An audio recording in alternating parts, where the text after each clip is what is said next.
Faktigrimator dasturi davom etadi. Fuqarolarga pensiya tayinlash ularning mehnat staji va oylik maoshidan kelib chiqib belgilanadi. Lekin yetarlicha mehnat stajiga ega bo'lmaganda-chi, bu holatlarda jarayon qay tartibda amalga oshiriladi? Hozirgi faktimiz shu haqida.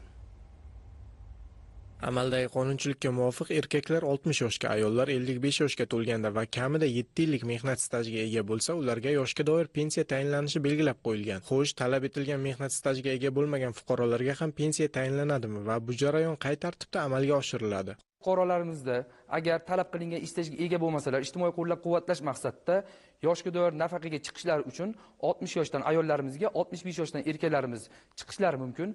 Bundan tashqari, nogiron bolalarni parvarishlagan onalarimizga imtiyoz tariqasida 55 yoshdan yoshga doir nafaqaga chiqishlari mumkin. Ushbu nafaqalar inson omilisiz tayinlanadi. Ushbu nafaqalarni tayinlash uchun fuqarolarimiz Davlat xizmatlari markazi, inson markazlariga yoki mahallalarimizdagi ijtimoiy xodimlarga murojaat qilish mumkin. Ushbu nafaqaning miqdori bugungi kunda qat'iy belgilangan 745 ming so'mni tashkil etadi. Hozirgi kunda 86 mingdan ziyod fuqarolar shu turdagi pensiya oladi. Xuddi shunday holatda murojaatlar qay tartibda ko'rib chiqiladi? Nafaqalarni tayinlash to'liq avtomatlashtirilgan. Bunda fuqarolarning murojaati Yagona milliy ijtimoiy himoya axborot tizimi orqali vazirlik va idoralarning axborot tizimiga yuborilgan so'rov orqali nafaqalar tayinlash yoki rad etilish bo'yicha qaror qabul qilinadi.